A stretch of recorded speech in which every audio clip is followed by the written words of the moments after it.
Channel. So ಇವತ್ತಿನ ನನ್ನ vlog ಏನಂತ ನಿಮ್ಗೆ ಆಲ್ರೆಡಿ ಇದು ಗೊತ್ತಾಗಿರುತ್ತೆ.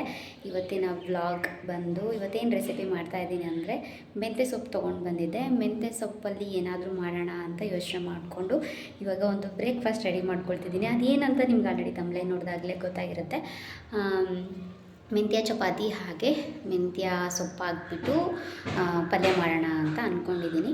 ಸೊ ಯಾವ ರೀತಿ ಮಾಡ್ತೀನಿ ಅನ್ನೋದನ್ನ ತೋರಿಸ್ತೀನಿ. ಈ ಒಂದು ವಿಡಿಯೋ ಇಷ್ಟ ಆದರೆ ಮಿಸ್ ಮಾಡಿದೆ ಲೈಕ್ ಮಾಡಿ, ಹಾಗೆ ಸಬ್ಸ್ಕ್ರೈಬ್ ಮಾಡ್ಕೊಂಡು ನೋಡದೇ ಇರೋರು ದಯವಿಟ್ಟು ಸಬ್ಸ್ಕ್ರೈಬ್ ಮಾಡ್ಕೊಂಡು ನೋಡಿ. ಸೊ ಬನ್ನಿ ಇವತ್ತಿನ ವಿಡಿಯೋ ಶುರು ಮಾಡೋಣ. ನನಗೆ ಸೊಪ್ಪುಗಳಲ್ಲಿ ಮೆಂತ್ಯ ಸೊಪ್ಪು ಅಂದರೆ ತುಂಬಾ ಇಷ್ಟ.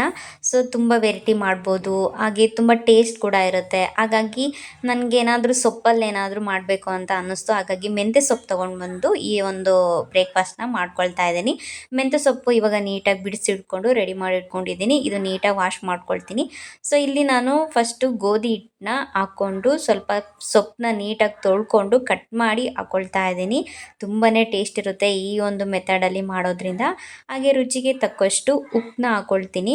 ನಾನು ಬಳಸೋದು ಪಿಂಕ್ ಸಾಲ್ಟು. ಸೊ ಹಾಗಾಗಿ ಅದನ್ನು ಆ್ಯಡ್ ಮಾಡ್ಕೊಳ್ತಾ ಇದ್ದೀನಿ. ಸೊ ಸಾಲ್ಟ್ನು ರುಚಿಗೆ ತಕ್ಕಷ್ಟು ಹಾಕ್ಕೊಳ್ಳಿ. ಹಾಗೆ ನಾನು ಅಜ್ವಾಯಿನ ಹಾಕ್ತಾ ಇದ್ದೀನಿ. ಸೊ ಇದು ಕೂಡ ಹೆಲ್ತಿಗೆ ತುಂಬಾ ಒಳ್ಳೆಯದು. ಹಾಗಾಗಿ ಜೀರಿಗೆ ಕೂಡ ಹಾಕ್ಕೊಳ್ಬೋದು, ಬಟ್ ನಾನು ಜೀರಿಗೆ ಬೇಡ, ಅದೆಲ್ಲ ರೊಟ್ಟಿಗೆಲ್ಲ ಹಾಕಿದ್ರೆ ಚೆನ್ನಾಗಿರುತ್ತೆ, ಚಪಾತಿಗೆ ಅಷ್ಟೇನು ಚೆನ್ನಾಗಿರಲ್ಲ ಅಂತ ಹೇಳ್ಬಿಟ್ಟು ಅಜ್ವಾಯಿನ ಸ್ವಲ್ಪ ಈ ರೀತಿ ಸ್ಕ್ರ್ಯಾಚ್ ಮಾಡಿಕೊಂಡು ಹಾಕ್ತಾ ಇದ್ದೀನಿ.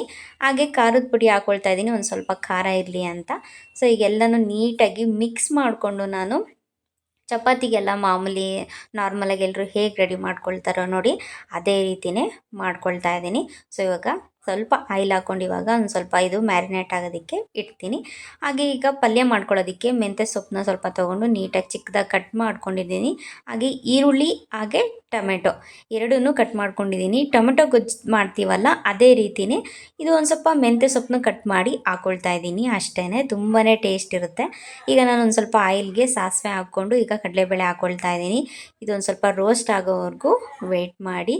ತುಂಬಾ ಟೇಸ್ಟ್ ಚೆನ್ನಾಗಿರುತ್ತೆ ಕಡಲೆಬೇಳೆ ಹಾಕೋದ್ರಿಂದ. ಯಾಕಂದರೆ ಯಾವುದೇ ರೀತಿ ತರಕಾರಿ ಹಾಕಲ್ಲ ಅಲ್ವಾ, ತಿನ್ನಬೇಕಾದ್ರೆ ಕಡಲೆಬೇಳೆ ಸಿಗ್ತಾಯಿದ್ರೆ ಚೆನ್ನಾಗಿರುತ್ತೆ ಅದಕ್ಕೆ. ಈಗ ಈರುಳ್ಳಿ ಚೆನ್ನಾಗಿ ರೋಸ್ಟ್ ಆದಮೇಲೆ ನಾನು ಸೊಪ್ಪನ್ನ ಏನು ಇಟ್ಕೊಂಡಿರ್ತೀನಿ ಕಟ್ ಮಾಡಿ ಅದನ್ನು ಈಗ ಆ್ಯಡ್ ಮಾಡ್ಕೊಳ್ತೀನಿ. ಇದೆಲ್ಲ ಚೆನ್ನಾಗಿ ಅದೇ ಬೆಂದೋಗುತ್ತೆ, ಯಾವುದೇ ರೀತಿ ನೀರು ಆ್ಯಡ್ ಮಾಡೋ ಅವಶ್ಯಕತೆ ಇಲ್ಲ. ನೋಡಿ ಇವಾಗ ಬೆಂದು ಎಷ್ಟಾಯಿತು ಅಂತ. ಸೊ ನಾವಿಬ್ಬರೇ ಇರೋದ್ರಿಂದ ಇಷ್ಟೇ ಮಾಡ್ಕೊಂಡಿದ್ದೀನಿ. ಈಗ ಟೊಮೊಟೊ ಹಾಕ್ಕೊಳ್ತಾ ಇದ್ದೀನಿ. ಟೊಮೊಟೊ ನಾನು ಏನಕ್ಕೆ ಇಷ್ಟು ದಪ್ಪ ದಪ್ಪ ಕಟ್ ಮಾಡ್ಕೊಂಡಿದ್ದೀನಿ ಅಂದರೆ ಟೊಮೆಟೊ ಸಿಪ್ಪೆ ತಿಂದರೆ ಒಳ್ಳೆಯದಲ್ಲ. ಹಾಗಾಗಿ ಈ ಥರ ದಪ್ಪ ಕಟ್ ಮಾಡಿದ್ರೆ ಸಿಪ್ಪೆ ಸಿಗುತ್ತೆ. ಒಂದು ತಿಂಡಿ ತಿನ್ನಬೇಕಾದ್ರೆ ಆಗಿರ್ಬೋದು, ಏನಾದರೂ ತಿನ್ನಬೇಕಾದ್ರೆ. ಸೊ ಹಾಗಾಗಿ ದಪ್ಪ ದಪ್ಪ ಕಟ್ ಮಾಡಿದ್ರೆ ಸಿಪ್ಪೆ ಸಿಗುತ್ತೆ. ಚಿಕ್ಕದಾಗಿ ಕಟ್ ಮಾಡಿಕೊಂಡ್ರೆ ಸಿಪ್ಪೆ ಸಮೇತ ತಿಂದುಬಿಡ್ತೀವಿ. ಹಾಗಾಗಿ ಆಮೇಲೆ ಈಗ ರುಚಿಗೆ ತಕ್ಕಷ್ಟು ಸಾಲ್ಟು, ಸ್ವಲ್ಪ ಖಾರದ ಪುಡಿ ಹಾಕ್ಕೊಳ್ತಾ ಇದ್ದೀನಿ. ಖಾರದ ಪುಡಿ ನಮ್ಮ ಮನೆಯದು ಒಂದು ಸ್ವಲ್ಪ ಖಾರ ಇದೆ, ಅದಕ್ಕೆ ನೋಡಿಬಿಟ್ಟು ನಾನು ಒಂದು ಸ್ವಲ್ಪ ಹಾಕ್ಕೊಳ್ತೀನಿ. ಸೊ ಅದಾದಮೇಲೆ ಸ್ವಲ್ಪ ನಾನು ಸಾಂಬಾರು ಪೌಡರ್ನ ಹಾಕ್ತಾಯಿದ್ದೀನಿ. ಎಲ್ಲನೂ ಸ್ವಲ್ಪ ಸ್ವಲ್ಪನೇ ಹಾಕ್ತಾಯಿದ್ದೀನಿ, ಜಾಸ್ತಿ ಹಾಕಿದ್ರೆ ಚೆನ್ನಾಗಿರಲ್ಲ ಅದಕ್ಕೆ. ಸೊ ಸ್ವಲ್ಪ ನಾನಿವಾಗ ಅರಿಶಿನ ಕೂಡ ಆ್ಯಡ್ ಮಾಡ್ಕೊಳ್ತೀನಿ. ಇಷ್ಟೆಲ್ಲ ಹಾಕ್ಬಿಟ್ಟು ಚೆನ್ನಾಗಿ ಬೇಯಿಸ್ಕೊಳ್ಬೇಕು.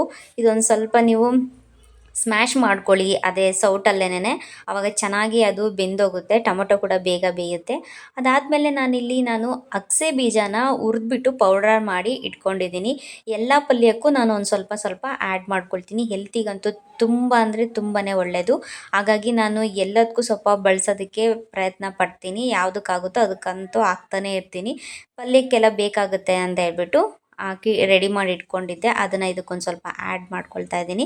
ತುಂಬಾ ಒಳ್ಳೆಯದು ಅಗಸೆ ಬೀಜ ತಿನ್ನೋದ್ರಿಂದ. ಸೊ ಇವಾಗ ನಾವು ಚಪಾತಿ ಎಲ್ಲ ಹೇಗೆ ಲಟ್ಟಿಸ್ಕೊಳ್ತೀವೋ ಅದೇ ರೀತಿ ಲಟ್ಟಿಸ್ಕೊಂಡು ಇವಾಗ ಬೇಯಿಸ್ಕೊಳ್ತಾ ಇದ್ದೀನಿ. ತುಪ್ಪ ಇದ್ದರೆ ತುಪ್ಪ ಹಾಕ್ಬೋದು, ಅಥವಾ ಎಣ್ಣೆ ಬಳಸೋದಿದ್ರೆ ಎಣ್ಣೆ ಬಳಸ್ಕೊಂಡು ಚಪಾತಿ ಯಾವ ರೀತಿ ಬೇಯಿಸ್ಕೊತೀರೋ ಅದೇ ರೀತಿಯೇ ಬೇಯಿಸ್ಕೊಳ್ಬೇಕು. ನಾನು ಆಲ್ರೆಡಿ ಎಷ್ಟೊಂದು ಚಪಾತಿ ಮಾಡಿ ಇಟ್ಕೊಂಡಿದ್ದೀನಿ, ಆಲ್ರೆಡಿ ನೀವು ನೋಡ್ತಾ ಇರ್ಬೋದು. ಟೇಸ್ಟ್ ಅಂತೂ ಅದ್ಭುತವಾಗಿತ್ತು. ಮತ್ತು ಇನ್ನೊಂದೇನು ಗೊತ್ತಾ, ಈ ಥರ ಸೊಪ್ಪಿಂದಾಗಿರ್ಬೋದು, ತರಕಾರಿದಾಗಿರ್ಬೋದು, ಇದೇ ರೀತಿ ಎಲ್ಲದರಲ್ಲೂ ಈ ಥರ ಚಪಾತಿನ ಮಾಡ್ಕೊಳ್ಬೋದು. ಬಟ್ ಎಲ್ಲರೂ ಅದನ್ನು ಏನು ಮಾಡ್ಕೊಳ್ತಾರೆ, ಪೇಸ್ಟ್ ರೀತಿ ಮಾಡ್ಕೊಳ್ತಾರೆ. ಸೊ ಅದೇನೋ ನೋಡಿದಾಗಲೇ ನನಗೆ ಇಷ್ಟ ಆಗಲ್ಲ. ಅದು ಪೇಸ್ಟ್ ರೀತಿ ಮಾಡಿಕೊಂಡು ಚಪಾತಿ ಮಾಡ್ಕೊಳ್ಳೋದೆಲ್ಲ ಮಾಡ್ಕೊಳ್ತಾರೆ. ಬೀಟ್ರೋಟ್ನ ತುರಿದ್ಬಿಟ್ಟು ಅದನ್ನು ಪೇಸ್ಟ್ ರೀತಿ ಮಾಡಿಕೊಂಡು ಚಪಾತಿ ಮಾಡ್ಕೊಳ್ತಾರೆ, ಅಥವಾ ಮೆಂತ್ಯ ಸೊಪ್ಪು ಸೊಪ್ಪು ಈ ರೀತಿ ಎಲ್ಲ ಹಾಕ್ಬಿಟ್ಟು ಪೇಸ್ಟ್ ರೀತಿ ಮಾಡಿ ಹಾಕ್ತಾರೆ, ಅದು ನನಗೆ ಇಷ್ಟ ಆಗಲ್ಲ. ಈ ರೀತಿ ಹಾಕಿ ತಿಂದರೆ ಚೆನ್ನಾಗಿರುತ್ತೆ. ಹಾಗಾಗಿ ನಾನು ಈ ರೀತಿ ಹಾಕ್ಬಿಟ್ಟು ನಾನು ಮಾಡಿಕೊಂಡೆ. ತುಂಬಾ ಟೇಸ್ಟ್ ಚೆನ್ನಾಗಿರುತ್ತೆ. ನೀವು ಮಿಸ್ ಮಾಡದೆ ಟ್ರೈ ಮಾಡಿ. ಈ ರೀತಿ ಸೊಪ್ಪು ತಿನ್ಬೋದು. ಈಗ ಸೊಪ್ಪು ತರಕಾರಿ ಇದೆಲ್ಲ ಮಕ್ಳುಗಳು ಕೆಲವೊಬ್ರು ತಿನ್ನೋದಿಲ್ಲ. ಸೊ ಈ ರೀತಿ ಮಾಡಿಕೊಟ್ರೆ ಅವರು ತುಂಬ ಖುಷಿಯಾಗಿ ತಿಂತಾರೆ. ಟೇಸ್ಟು ಚೆನ್ನಾಗಿರುತ್ತೆ. ಅವ್ರಿಗೂ ಕೂಡ ಗೊತ್ತಾಗೋದಿಲ್ಲ ಏನು ಹಾಕಿದ್ದಾರೆ ಏನು ಅಂತ. ಟೇಸ್ಟ್ ಚೆನ್ನಾಗಿದ್ರೆ ಎಲ್ಲರೂ ತಿಂದೇ ತಿಂತಾರಲ್ವ. ಸೊ ಹಾಗಾಗಿ ಈಗ ನಾನು ಪಲ್ಯ ಕೂಡ ಮಾಡಿಟ್ಕೊಂಡೆ, ಚಪಾತಿ ಮಾಡಿಟ್ಕೊಂಡೆ. ಹಾಗೆ ನಮ್ಮ ಹಸ್ಬೆಂಡ್ಗೆ ಮಜ್ಜಿಗೆ ಮಾಡಿಡಬೇಕಾಗಿತ್ತು. ಸೊ ಅವ್ರು ಡೈಲಿ ಮಜ್ಜಿಗೆ ಕುಡಿತಾನೆ ಇರ್ತಾರೆ. ಹಾಗಾಗಿ ಒಂದು ಚೊಂಬು ಮಜ್ಜಿಗೆ ಮಾಡಿಟ್ಬಿಡ್ತೀನಿ. ಅವ್ರಿಗೆ ಎಷ್ಟು ಬೇಕೋ ಅಷ್ಟು ಕುಡ್ಕೊಳ್ತಾರೆ. ಅದಕ್ಕೆ ನಾನು ಇಲ್ಲಿ ಒಂದು ಸ್ವಲ್ಪ ಮೊಸರನ್ನ ಮಿಕ್ಸಿಲಿ ಒಂದು ರೌಂಡ್ ಮಿಕ್ಸಿ ಮಾಡಿಕೊಂಡು ಆಮೇಲೆ ಸ್ವಲ್ಪ ಪೌಡರ್ನ ಹಾಕ್ಕೊಳ್ತಾ ಇದ್ದೀನಿ. ಅಗಸೆ ಬೀಜ ಪೌಡರ್ ಹಾಕ್ಕೊಂಡು ಮತ್ತೆ ಮಿಕ್ಸಿ ಮಾಡ್ಕೊಳ್ತೀನಿ. ಅವಾಗ ನೀಟಾಗಿ ಎರಡಕ್ಕೂ ಮಿಕ್ಸ್ ಆಗುತ್ತೆ. ಈಗ ಒಂದು ಕಾಲು ಚೊಂಬಷ್ಟು ನಾನು ಮೊಸರನ್ನ ಅಷ್ಟೇ ಆ್ಯಡ್ ಮಾಡ್ಕೊಳ್ತಾ ಇದ್ದೀನಿ. ಈಗ ಇದು ಒಂದು ಚೊಂಬು ನೀರು ಫುಲ್ ತುಂಬೋವರೆಗೂ ನೀರು ಹಾಕ್ತೀನಿ. ಆವಾಗ ನೀರು ಮಜ್ಜಿಗೆ ಆಗುತ್ತೆ.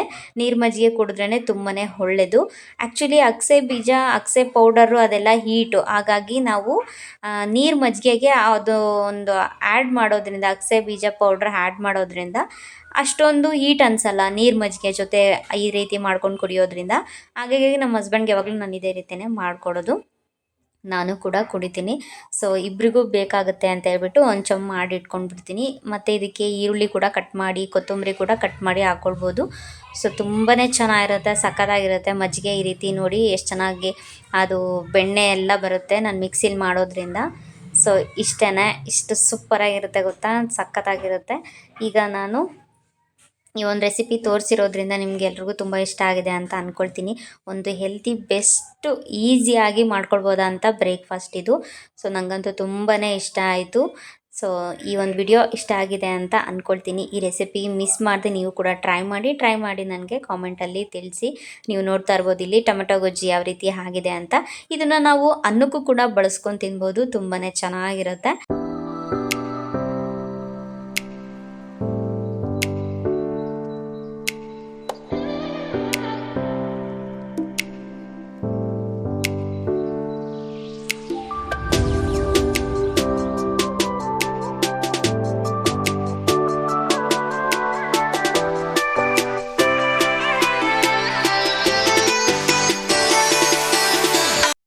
ಫ್ರೆಂಡ್ಸ್ ನೋಡಿದ್ರಲ್ಲ ಎಷ್ಟು ಚೆನ್ನಾಗಿ ಬಂದಿತ್ತು ಅಂತ. ನನಗೆ ಸೊಪ್ಪಲ್ಲಿ ಮೆಂತ್ಯ ಸೊಪ್ಪು ಅಂದರೆ ತುಂಬಾ ಇಷ್ಟ. ಸೊ ಹಾಗಾಗಿ ನನಗೆ ಸೊಪ್ಪು ನೋಡಿದ ತಕ್ಷಣ ಅದು ಏನಾದರೂ ಒಂದು ಮಾಡಬೇಕು ಅಂತ ಅನಿಸುತ್ತೆ. ಸೊ ಮೆಂತ್ಯ ಸೊಪ್ಪಲ್ಲಿ ತುಂಬಾ ವೆರೈಟಿ ಮಾಡ್ಕೊಳ್ಬೋದು. ಸೊ ಅದರಲ್ಲಿ ಇದು ಒಂದು ರೆಸಿಪಿ. ಇದು ತುಂಬಾ ಇಷ್ಟ ಆಯಿತು ನನಗೆ. ಸೊ ಮಿಸ್ ಮಾಡದೆ ನೀವು ಕೂಡ ಟ್ರೈ ಮಾಡಿ.